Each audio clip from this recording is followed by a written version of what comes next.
And our coverage of the Hill Country floods continues on this Wednesday morning with heart-wrenching details. Right now, 110 people confirmed dead in the state of Texas, a majority of those right here in our backyard in Kendall and Kirk County, according to Governor Greg Abbott. Specifically, we're talking about 95 of those victims found in Kerr and Kendall County area. Governor also says that as many as 161 people in Kerr County still missing, with 12 others reported across the state.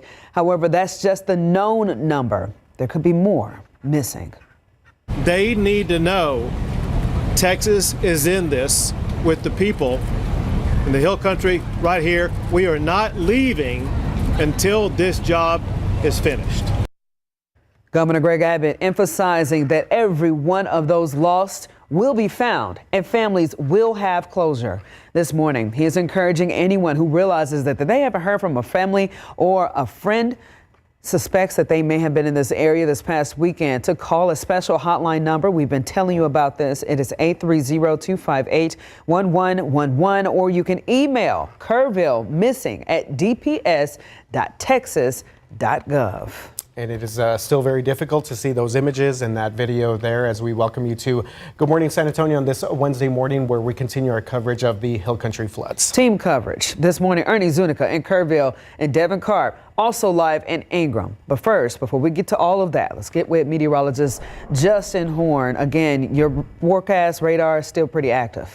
Yeah, we still have some activity on there this morning, Jaffney, and it's going to be another warm, humid day for those who were out doing those recovery missions there around Kerrville. And there could be some showers and storms showing back up today. So let's first start with authority radar. We're going to take you up to parts of San Angelo and West Texas. You see there on the top left corner of your screen, there is some rain. But what I'm actually watching is an outflow boundary that extends out ahead of this area of rain. It's about right here, and that outflow boundary is shifting south slowly but surely. So as it moves into the Hill Country a little bit later this morning and this afternoon, it could be a focus for some showers and storms. Additionally, we have some good moisture out here in the Gulf. That little disturbance we were watching yesterday has now moved into deep South Texas. So that gives us a little bit of lift. It's not to say that we're going to get a ton of rain around the area today, but I do think we'll get some of those downpours, and we'll need to watch them because some of those could put down some good rain. Outside right now, cloudy skies and humid. 77 degrees at the airport, 75 in New Braunfels, 77 in Converse. We'll see these numbers jump into the 90s this afternoon. We start off with a 20% chance of rain first half of the day. Second half of the day, as it has been, 2 p.m. to roughly 8 p.m., we'll get a 30% chance of some rain. High temperatures will be around 93. It'll feel closer to 100, though. And also, we've got some Saharan dust moving in on top of everything else. We'll show you when it arrives and how long it sticks around coming up in just a couple minutes. Okay, well, thank you very much, Justin. Well, in the midst of new missing numbers and a growing death toll, we are now getting more insight into what could have been the first time that first responders actually asked for a mass emergency alert as water rapidly rose in the Hill Country on July 4th. Yeah, we have team coverage going on right now. We got our very own Devin Karp and we got our very own Ernie Zuniga. Ernie is live in Kerrville right now. Good morning, Ernie.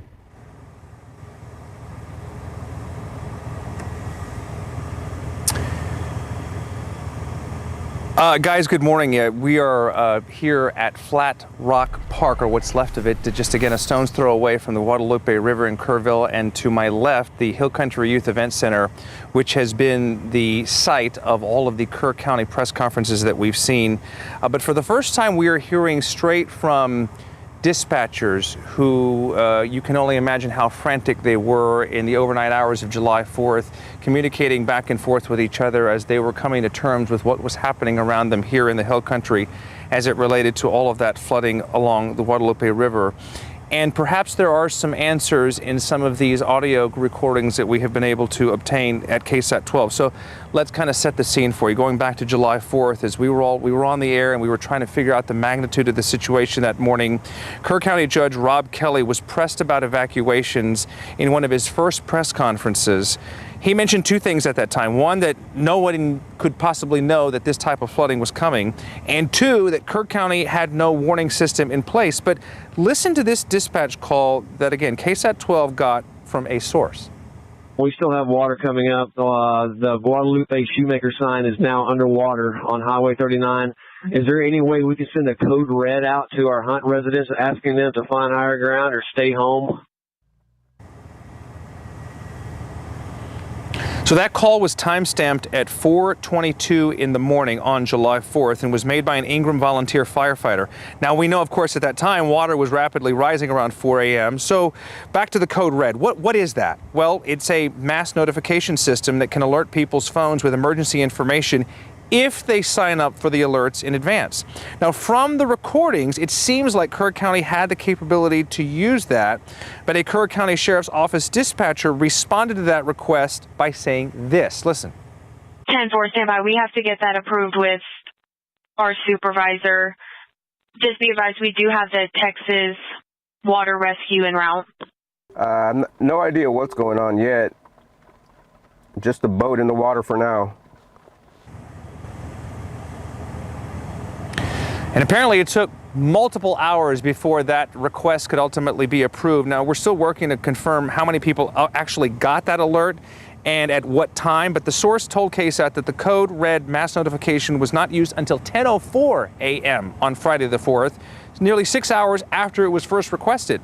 Well, then yesterday there was this exchange. I was actually in this press conference between a network reporter and the Kerr County Sheriff, Larry Latha, where the sheriff was again pressed about alerting the public. Sir, it's not that easy when you just push a button, okay? There's a lot more to that. And we've told you several times. So did it happen, sir? I can't tell you at this time. Now, Latha said multiple times that he would just not be addressing these types of questions right now, that his focus, his team's focus is still on the search and the rescue. And of course, the questions are not going to stop. And the authorities will stand again just a few feet away from me at the Hill Country Youth Event Center later on this morning to address the media once again and give us updated information. They will take a few questions, but to say the least, it got very tense in that press conference yesterday before the officials ultimately walked out and ended the press conference. So wait to see how it all plays out later on this morning. But again, the mist that I mentioned it continues to fall, and the last thing anybody in the Hill Country wants to see right now is any precipitation falling from the sky. So we'll continue to keep an eye on all of that. But right now we want to go across to my west, if you will, to my colleague Devin Karp, who's been tracking all of the volunteer efforts that are underway this morning, and also taking a look, Devin, at what the governor had to say yesterday. Some pretty emotional and powerful words and messages from the governor. Yeah, absolutely, Ernie. Right over here at the City West Church, this is off of just Junction Highway. You can smell some of the barbecue that's already being cooked as the work with some of these volunteer chefs with multiple organizations behind me start to prepare some of their meals ahead of time in this worship center turned into a living space for RVs and a food supply area for anyone needing to come through for a meal. But for the overall Hill Country, this is something that is going to affect them for a very long time. Texas Governor Greg Abbott yesterday was able to get a tour of some of the damage himself, as well as mentioning that they are looking forward to recovery and saying right now one of the top priorities is finding some of the missing people that are in the area. So far, there's a lot of them. The exact numbers still being tallied, but here's what we do know so far. At least 161 people still missing throughout the Kerr and Kendall County areas, with 95 dead there, 15 more statewide. But those are just preliminary numbers. There could still be more. After getting to survey some of the damage himself, the governor says with the special legislative session coming up on July 21st, very soon here, they need to see about using some more state resources to help support the area into the future.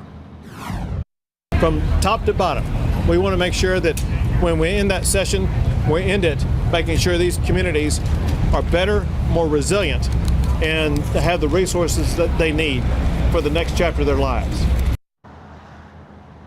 Governor Abbott also spoke about Health HHS Secretary RFK Jr. declaring public health emergency, so there's out-of-state mental health care professionals and healthcare professional providers can help provide in-person care as well as through telemedicine. Now, the governor also spoke about the hotline that people can call into if they believe they have family, friend, or a loved one missing and have not heard of them who are in the area since. We've read off that number a couple of times. I'm going to do so one more time for y'all. That is 830-258-1111.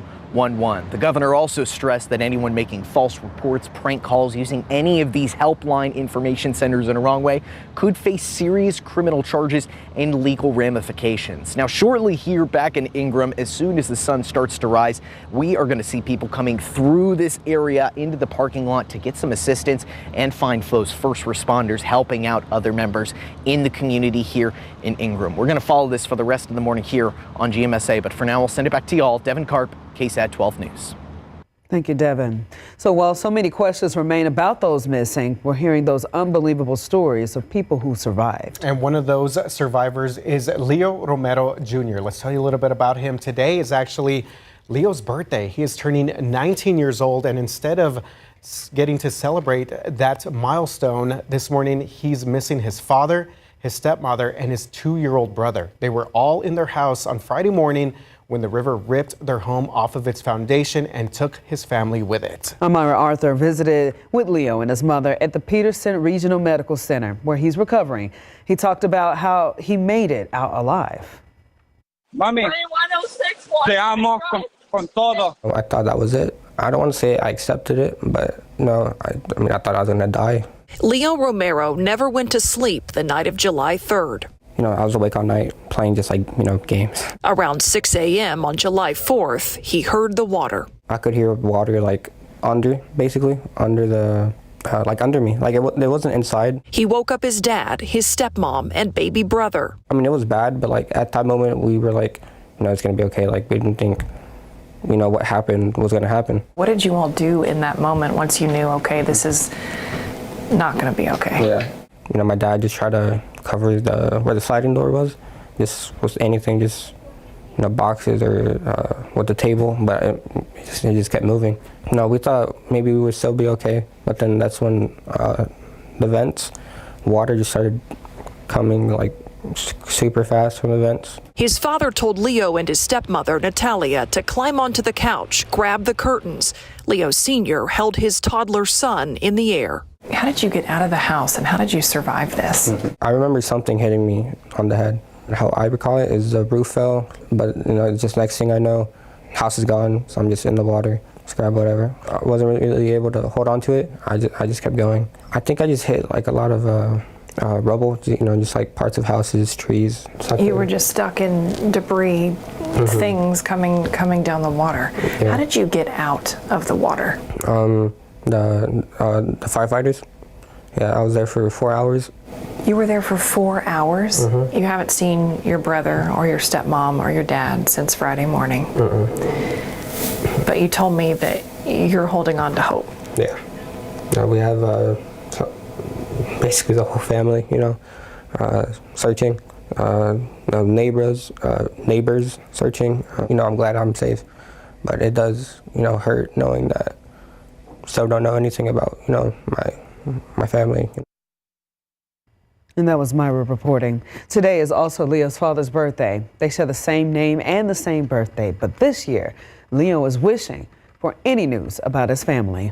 Yeah, our prayers going out to Leo and his family there and all those families affected. In response to the devastating 4th of July floods, KSAT 12 KPRC, our parent company Graham Media Group, and Gray Media Incorporated, which owns many TV stations across the country, have united to launch an urgent donation drive called Together for Texas. You can scan that QR code. It's going to take you to the donation page where the campaign aims to support relief and recovery efforts for families and communities severely impacted by the disaster. All the funds raised will go directly to on-the-ground efforts in flood-affected areas through the Salvation Army. The Salvation Army's emergency disaster services teams are actively working in affected communities, providing meals, hydration, and emotional and spiritual care. Right outside with Live Cam, it is 6:14 this morning, 77 degrees, and we're going to watch a plume of Saharan dust. That's going to impact our forecast coming up tomorrow. We'll show you just how long it's going to stick around coming up. 6:17, welcome back to Good Morning San Antonio. While so much has been destroyed and lives have been lost in the Hill Country, one man looking to build something to remember those victims. Gary Berger spoke with one artist who's using his talents to do just that. As first responders scour the Guadalupe River for victims, Dallas artist Roberto Marquez is looking for something else. the best spot for a memorial. We need to have these places because they will work. That's where we unite. That's where we fight together. He has plans to build crosses for as many victims as he can, using debris from the flood when possible. That piece, for me, needs to be as connected as possible to the area. All of our brothers passed away. He also has plans to paint a mural and some smaller pieces that could be sold to help support victims' families. And he and his wife are working on an artistic rendition of the Texas flag. So instead of having one star, I will count all the kids when die, make a scar. Marquez has lent his artistic abilities to other tragedies before, including the deaths of 53 migrants in a sweltering trailer on San Antonio's southwest side in 2022. What compels you to do it? To drive across the country or across the state? It feels good when you do something. And Marquez says grieving communities need memorials to better get through the darkness. I wish I never had to do it today, no, because it has to do with tragedies, but it's like nature, it's bring this, these surprises, and if you are, it can come together, and eventually people are strong enough to overcome those situations that if they alone would be more difficult. And that was Gary Berger bringing us yet another story of somebody who's been deeply impacted by this flood event to the point where they're trying to find ways to use their gifts to give back to others. That's right. And we'll continue to hear stories from those types of individuals that are honoring some of the victims there. Justin, you did some research on your part, looking back at some of, unfortunately, the deadliest floods that we've seen in Texas, and San Antonio, Central Texas, our area, unfortunately well represented on that list. You're right. Flash Flood Alley, we've seen and done this before, but I'm sad to say that this event is rising up the list of deadliest floods in Texas history. Now, number one is the Great Galveston Hurricane, which was a horrible, horrible flood of 1900, and the death toll there is just, incredible. 6,000 to 12,000 people estimated lost in what was the greatest natural disaster in U.S. history. But if you look at floods beyond that, the 1921 flood, Central Texas flood, which is the one that prompted the building of the Riverwalk, by the way, that killed around 215. There was another flood in 1913 here in San Antonio, killed 180. Hill Country flood, now 100 plus, puts it in fourth place, but rising, sadly. And then the Central Texas flood of 1978, 33 people. So yes, RJ is right to point out that basically this list is mainly in Flash Flood Alley, right where we are. And again, what happened to make this so deadly? Well, first off, it was the wrong spot. The heaviest rain was directly over the headwaters of the North and South Fork of the Guadalupe River. And if this rainstorm, this heaviest pocket of rain, had been 20 miles to the west or 20 miles to the east, we may be looking at a completely different scenario here. So it was just wrong place, wrong time, and intense rainfall. Remnants of Barry were there. And so the rainfall rates were just incredible. So heavy. That played a role. The timing did too. Middle of the night, it was July 4th. We had so many people camping along the river. There were RVs. So the worst timing imaginable. And then there was communication issues. We know there's spotty cell service down there. Some folks had their alerts turned off. And this is another one you're going to hear us talk about a lot. Warning fatigue. We get flash flood warnings a lot around here. So did people get them on their phone and say, hey, maybe it's not that big a deal? We see these a lot. We've heard a little bit of that. So that's something else we'll research. But there, as I said yesterday, there are so many things that play into why this was just a horrible tragedy.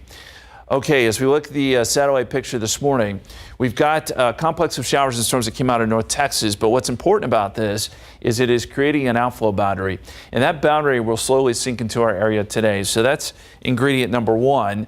It's not going to kick up a lot of storms, I don't think, but it will be around, and it does give us a little bit of lift. Second to that, we have a little low pressure system. We talked about this yesterday down in South Texas. That's throwing some moisture in our direction as we're on the edge of the ridge of high pressure. So the pattern is set up to where I think we'll get some more downpours today. Noontime 85, 92, 93 for a high today, 30% chance of rain during the afternoon hours. And if you do see some downpours, know that they could be fairly heavy. I do also need to mention that there is a plume of Saharan dust headed our way tomorrow. By tomorrow afternoon, it'll be fairly thick across the area.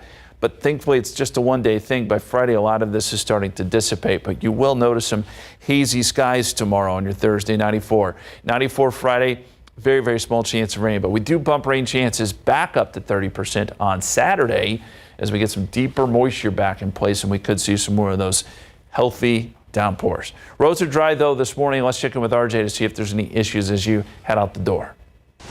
All right, thank you, Justin. Let's do a quick check of your traffic authority right now because we do have a reported crash out here, 410 at Austin Highway. That's going to be on the westbound lanes right here at Perrin-Bidle Road off of 410. So again, you see some flashing lights there off to the distance. Doesn't appear to be causing too many delays out there for our folks. It looks like it's actually on one of the kind of that gore lane that kind of connects the exit ramp and one of the frontage roads to get onto 410. So we'll continue to keep an eye on that situation for our drivers on the northeast side of town. And here we go. We do have traffic starting to build here in the downtown area, 35 North right there at South Laredo Street. Ongoing construction.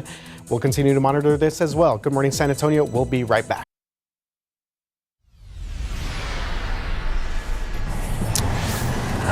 I'm Ernie Zuniga live in Kerrville this morning. Coming up in the next hour on GMSA and GMSA Plus, we're getting a better look at the devastation here at Flat Rock Park in Kerrville, and also looking back at Camp Mystic and emergency plans that were in place and underway days before the July 4th flooding event. We'll have that coming up in the next hour. Plus, the Hill Country is a top-tier destination for travel 365 days a year. How the local industry helps the people coming into town can help save it far into the future.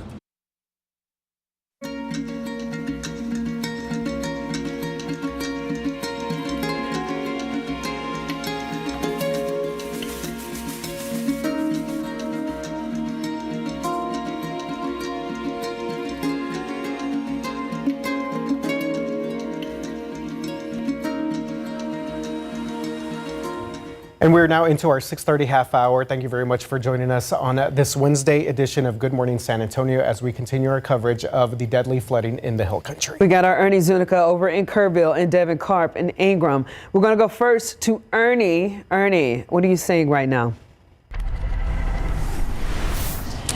Jeff, good morning. RJ, good morning to you as well. We're seeing daylight come up and everything, and I'm surrounded now by more piles of tree limbs, leaves, mud that I had not seen in the last half hour just because it was so dark and everything. And just to reset for those of you who might be joining us for the first time, this is Flat Rock Park.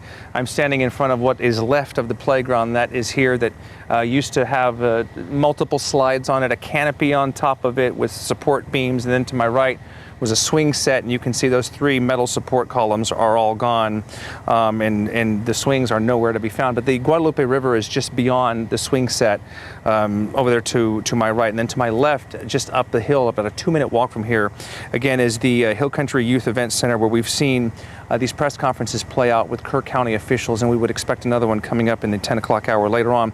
But we want to spend a couple of moments talking right now about Camp Mystic. It's about 22 miles away from where I am right now, but no doubt a place of unspeakable tragedy, and it made a lot of headlines in recent days, just given the tremendous loss that was suffered there, and still the campers and the counselor that are unaccounted for. There have been a lot of questions about the campsite, and state officials did verify that Camp Mystic actually had an emergency plan just 2 days before the heavy rain flooded the Hill Country back on July 4th, killing upwards of 100 people and counting.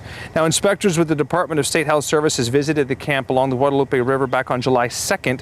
Records show at the time there were 64 staff members and 386 campers at the Guadalupe portion of the campground during the inspection.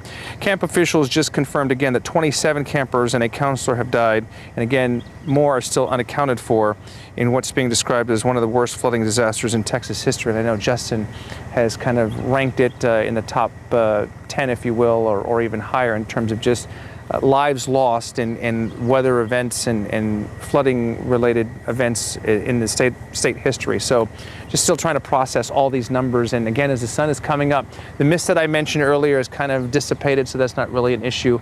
But again, just surrounded by all of this. And cleanup crews, no doubt, are working around the clock. They just haven't gotten, obviously, to this area yet. It's been inspected, obviously, but it has not been completely cleaned up. So we're going to continue to keep an eye on all of that and have more for you coming up in the next half hour or so. I want to send it now across to Ingram. Devin Karp has spent the morning there.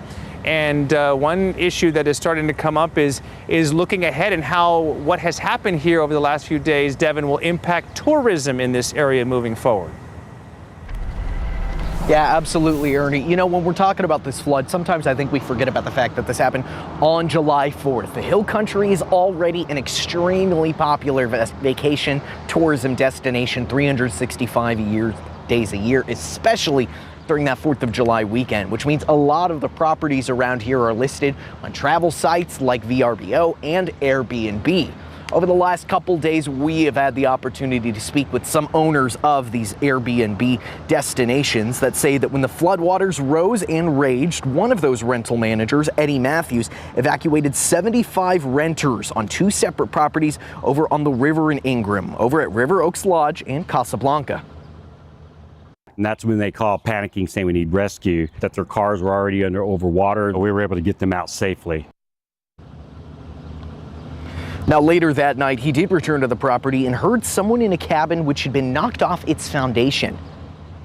At the time, it was it was already still underwater. So I was able, you can see where the water line is at the end. So we got him out and took him to safety. So he had no power, no water, and no food. And so he was pretty dehydrated. I had some gator egg in my truck.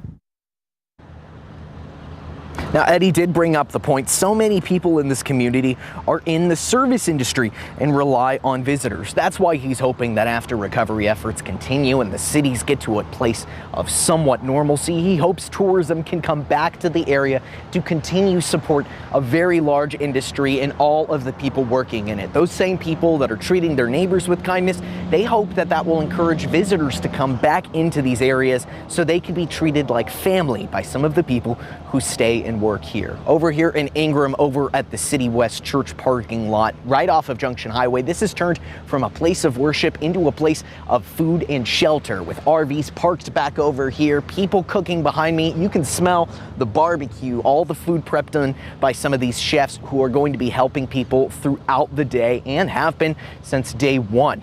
If you'd like to make your way over here, there will be lines that should be popping up shortly here once some of these chefs are ready to be able to serve some of the members of the community. For now, we'll go ahead and I'll send it back to y'all. Devin Karp, KSAT 12 News. Devin, thank you very much. And let's look at the satellite picture here with radar, and we can see that there is some southward moving storms and some clouds here. There is an outflow boundary, as we've been talking about this morning, that's starting to slip into the Hill Country. So far, it has not generated a lot of rain, but it is worth watching, as could be the impetus for a little more action later this morning and into the afternoon if it settles in around the area. So that's one part that we're watching. Again, that's the outflow boundary right there, just starting to move into parts of the Hill Country. And the other thing we'll be watching is some moisture down here along the Gulf, and we'll see that spread in this afternoon too. So a couple things working in together here to give us some rain chances today. I still think it's just going to be pop-up afternoon downpours, a lot like yesterday. There's about a 30% chance of rain. That wild card will be that outflow from the north. We'll see exactly what that does and where it sets up today. And then dust. We do have some Saharan dust headed in our direction. That means hazy skies for your Thursday and lower chances of rain as we get into Thursday. Forecast for today, 20% chance of rain this morning, partly cloudy skies, and then that chance of rain 30% by the afternoon between 2 and 8 p.m. That'll be the main time frame. Once the sun goes down, we'll lose some of those storms. High temperature today will be up around 93. Heat index values close to 100. RJ.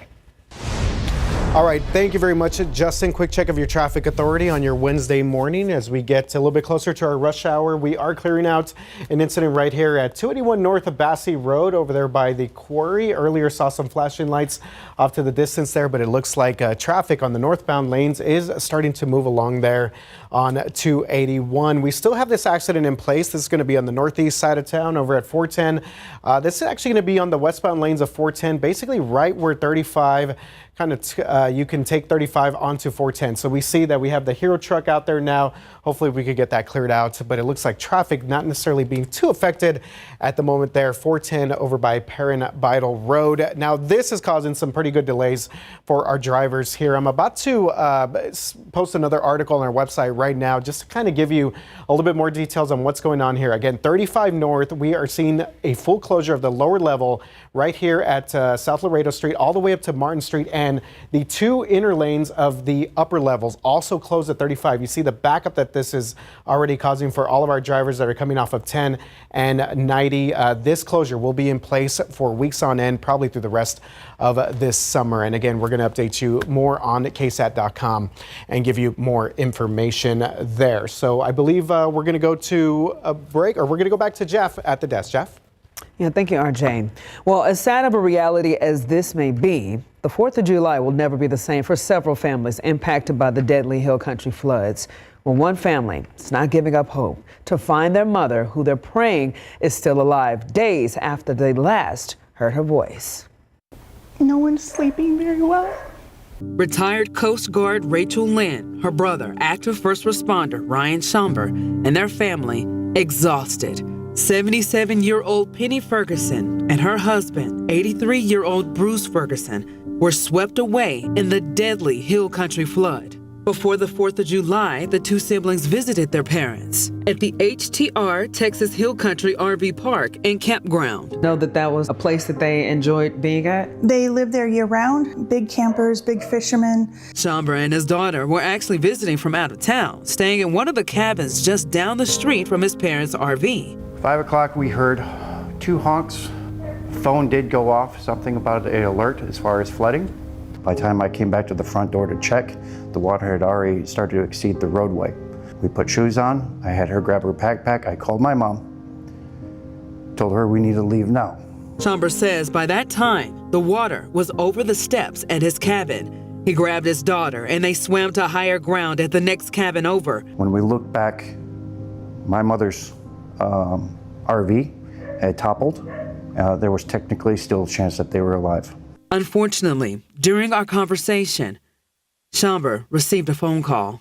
At this point in time, Bruce Ferguson has been found deceased. A heartbreaking reality the family is hoping is not the case for their mother or anyone else who is still missing today. People can survive so much.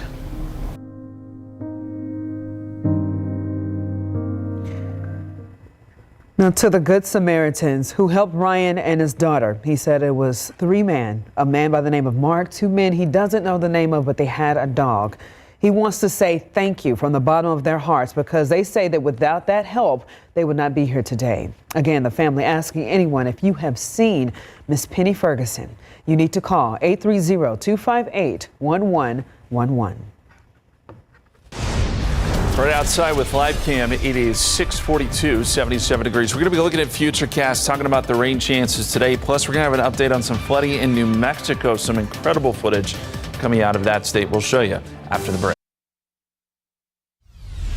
It is 6:45 now. This morning, we're hearing from volunteers stepping in to help those families devastated by the deadly flooding in Hill Country. Rochelle Turner with our sister station, KPRC in Houston, is live at the Hill Country Youth Event Center with their ongoing stories. Good morning, Rochelle.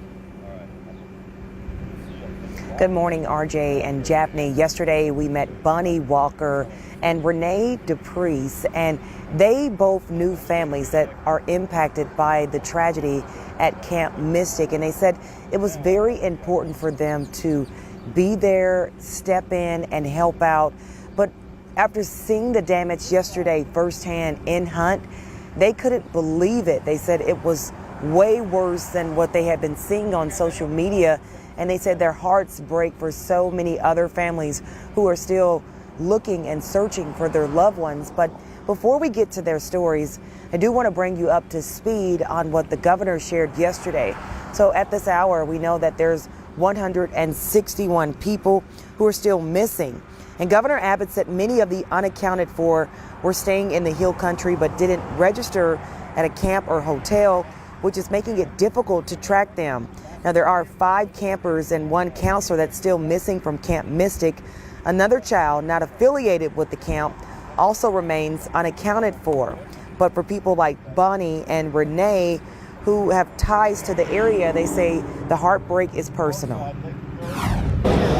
Empathy is not the right word. It's true sadness and heartbreak, because I'm a mom and a grandmother, and I can't even imagine what any of them are going through. And it's not just here. There's the Marble Falls area, Georgetown, San Saba, Llano, just so many stories. So I don't think people really realize how devastating it's been for families.